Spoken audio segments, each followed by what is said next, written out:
जय श्री राम। बहुत बहुत स्वागत है आप सभी का एक बार फिर से आपके ही अपने YouTube चैनल पर। मैं पंडित आशीष शर्मा। आज हम बात करेंगे केतु के राशि परिवर्तन के बारे में कि 18 मई 2025 को केतु अब आपकी राशि से निकलकर आपकी राशि के 12वें घर में पहुंच जाएंगे। अब 18 मई 2025 से 26 नवंबर 2026 तक 18 महीने अब केतु का गोचर आपकी राशि से 12वें घर में होगा, या कह दीजिए कि लगन से 12वें घर में होगा, क्योंकि जिनका कन्या लगन है वो भी इस वीडियो को देख सकते हैं, जिनकी कन्या राशि है वो भी इस वीडियो को देख सकते हैं। लगन से गोचर देखने के लिए प्राथमिकता ये दी जाती है कि अगर आपका कन्या लगन है और आपको केतु की महादशा या अंतर्दशा चल रही है तो आप ये जान सकते हैं कि अब महादशा चलते हुए गोचर का केतु आपके लिए कैसा है, तो ही लगन से गोचर देखें, अन्यथा राशि से उसको देखें। अब आपकी राशि से 12वें घर के अंदर केतु गोचर करेंगे।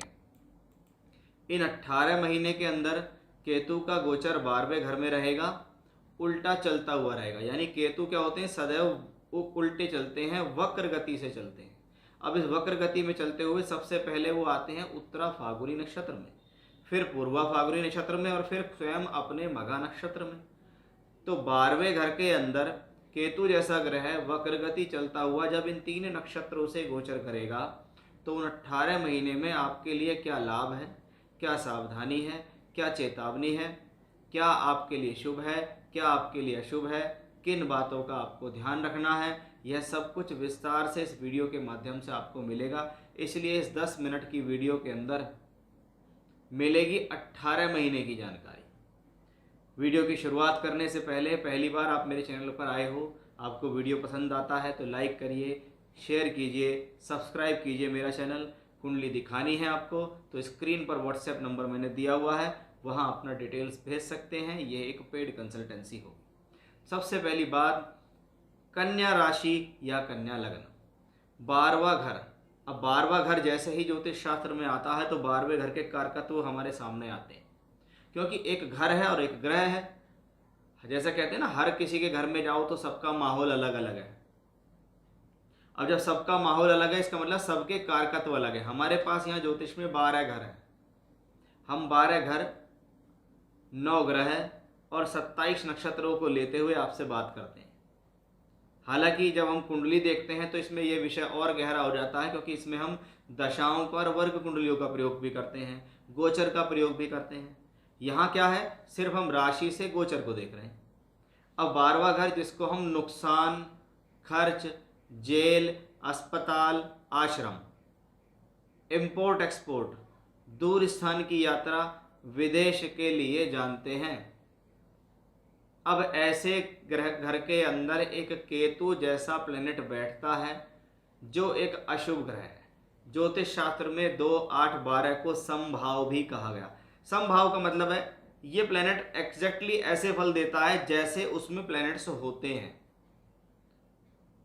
अगर हम देखें तो यहाँ 8वें भाव को हम 6, 8, 12 में भी काउंट करते हैं, यानी 8 और 12 को त्रिक भी कहा गया है। लेकिन 8 और 12 तब बहुत ज़्यादा अशुभ होते हैं जब उनका स्वभाव या उनका संपर्क किसी बहुत ज़्यादा अशुभ ग्रहों से बन जाए, और अगर उनका संबंध बहुत ज़्यादा अशुभ से नहीं है तो वे न्यूट्रल भी हो जाते हैं, इसलिए उनको सम भी कहा जाता है। इसलिए एक बार में बैठ के ये ना कहें कि 8th हाउस में प्लेनेट और 12th हाउस में प्लेनेट है तो वो बेकार ही होगा। ये समभाव है, ये प्लेनेट की प्रकृति पर निर्भर करता है। केतु जैसा ग्रह जिसको हम स्वभाव में अशुभ कहते हैं, यानी इस प्लेनेट की प्रकृति अशुभ है, और अशुभ प्रकृति जीवन में इस बात को बताती है कि ये कॉम्बिनेशन जीवन में बहुत अच्छे स्तर का नहीं होता।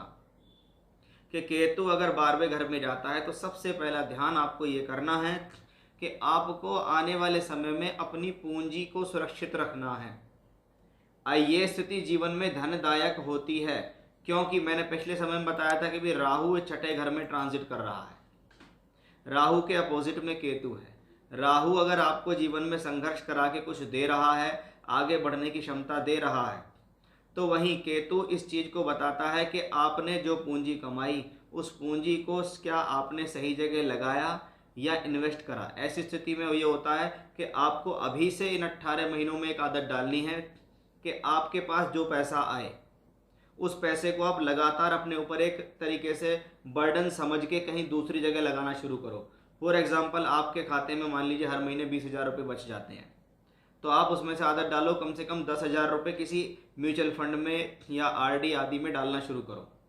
क्योंकि अगर अकाउंट में पैसा रहा या आपके पास पैसा रहा या वो कैश में रहा या बल्क में कैसे भी रहा, तो वो पैसा आप ज़्यादा समय तक नहीं रख पाएंगे, वो किसी ना किसी स्थितियों में वो ठिकाने लग जाएगा। फिर आपको ऐसी स्थिति में लगेगा कि मैंने पैसा कमाया लेकिन पता नहीं उस पैसे का क्या हुआ, वो चला गया। यानी आपका मनी के प्रति जो मैनेजमेंट है वो सुधारना पड़ेगा।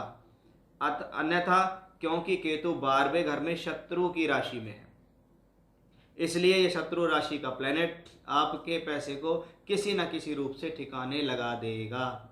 इसलिए सबसे पहले खर्च पर संयमित होना आपके लिए ज़रूरी है। संयमित रूप से धन जोड़ना इन 18 महीने में ज़रूरी है। इन्वेस्टमेंट का भाव भी है ये, ऐसे में इन्वेस्टमेंट सोच समझ कर करें। जहाँ पर भी आपको लगे कुछ डाउट है, चीटिंग है, उससे बचें, क्योंकि केतु चीटिंग का ग्रह है, छुपावट का ग्रह है, कुछ धोखे में रखने का ग्रह है। और जब वो शत्रु की राशि में हो तो सूर्य चंद्रमा की राशि में केतु बदले लेने वाला होता है। तो क्या करेगा, आपसे चीटिंग करवा देगा, आपका पैसा गलत जगह लगवा देगा। जब आपको ये नुकसान कर देगा तब इसको थोड़ी सी शांति पड़ेगी।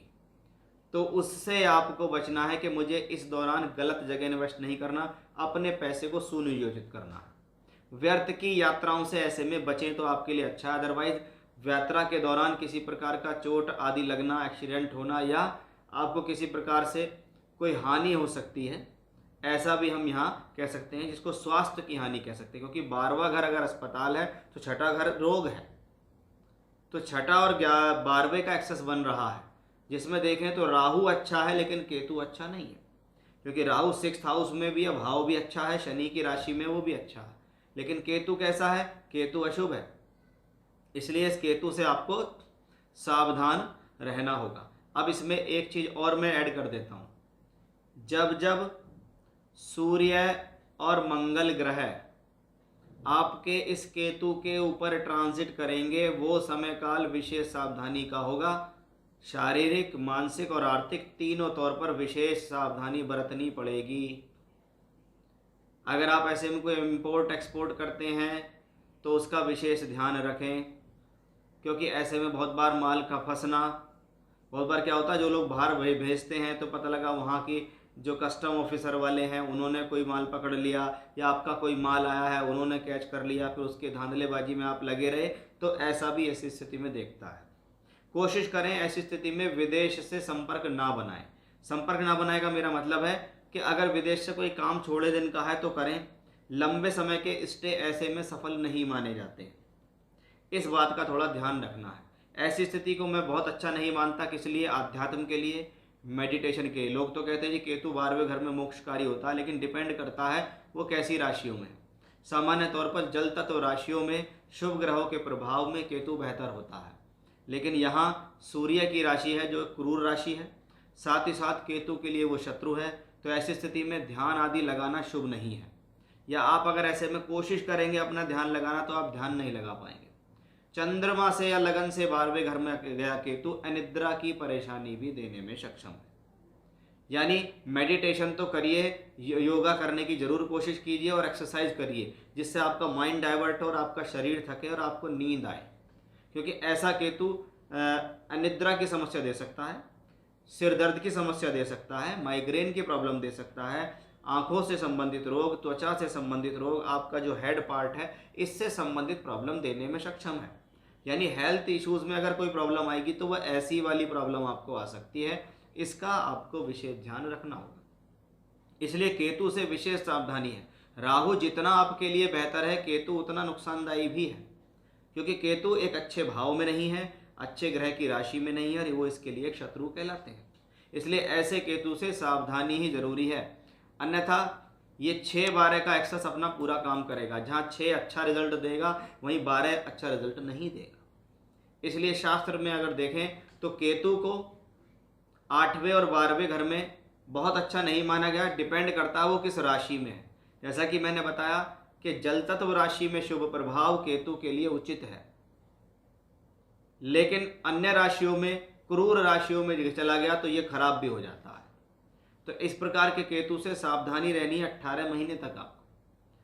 ऐसी स्थिति में अगर आपको केतु की महादशा या अंतरदशा चल रही है, वो तो ज़्यादा प्रभावशाली होगी, यानी ज़्यादा नेगेटिविटी दे सकती है। बहुत बार क्या होता है, केतु आपकी कुंडली में शुभ है लेकिन गोचर में शुभ है, तो यह समय औसत हो जाता है, यानी ना अच्छा फल ना बुरा फल। अगर केतु कुंडली में भी अशुभ है और गोचर में इस तरीके से अशुभ हो गया, तो आप क्या कहेंगे, भाई ये समय मेरे लिए खराब हो गया, मुझे विशेष सावधान होना है। ऐसी स्थिति में भगवान गणेश की आराधना करना, सूर्य देव की आराधना करना, जैसे आदित्य हृदय स्तोत्र पढ़ना, संकट नाशन गणेश स्तोत्र पढ़ना, गणेश अर्थर्व शीर्ष स्तोत्र का पाठ करना आपके लिए बेहद शुभ माना गया है। इस दौरान सबसे पहले शुरुआती तौर पर देखें तो 20 जुलाई 2025 तक ये स्वयं सूर्य के नक्षत्र में रहेंगे, जो कि बहुत अच्छी स्थिति नहीं है। फिर बीच में ये 20 जुलाई 2025 से लेकर 29 मार्च 26 तक ये शुक्र के नक्षत्र में रहेंगे। ये स्थिति आपके लिए शुभ है, क्योंकि शुक्र ग्रह पूर्वा फाल्गुनी नक्षत्र शुभ भी है और शुक्र यहाँ धनेश और भाग्येश भी हो जाते हैं। इसलिए केतु के लिए ये वाला जो समय काल है ये आपके लिए शुभ जाएगा। किस तरीके से, फाइनेंस के तौर पे देखें तो ठीक जाएगा, लेकिन जैसा कि मैंने बताया कि प्लेनेट एक तरफ धन दे रहा है, वहीं वे प्लेनेट दूसरी तरफ धन ले रहा है। जिन लोगों की दशा बहुत ज़्यादा खराब होती है और 6-12 का एक्सेस राहु केतु का बन जाए, तो भैया 12वां घर जेल भी है। तो झगड़े झंझटों से सावधान रहें, कोर्ट कचहरी हो सकती है, आपके ऊपर कोई केस ना हो जाए, इस बात का ध्यान रखें। इसलिए बिना वजह के उलझनों से आपको यहाँ सावधान रहना होगा। पूजा पाठ आपको यहाँ करनी ही होगी, क्योंकि केतु है या राहु है, इसके बारे में समझना जरूरी है, सावधानी जरूरी है। जो समझता है उस बात को दिमाग में रखता है और सावधान रहता है, वो समय उसका अच्छा जाता है, अन्यथा समय अच्छा नहीं जाता। फिर वो कहता है केतु ने ऐसा कर दिया, राहु ने ऐसा कर दिया। तो आप उपाय भी करिए, इस बातों को ध्यान में भी रखिए। ये था कन्या राशि या कन्या लग्न के जातकों के लिए केतु 12वें घर में गोचर करेंगे तो आपको कैसा फल देंगे। जय श्री राम।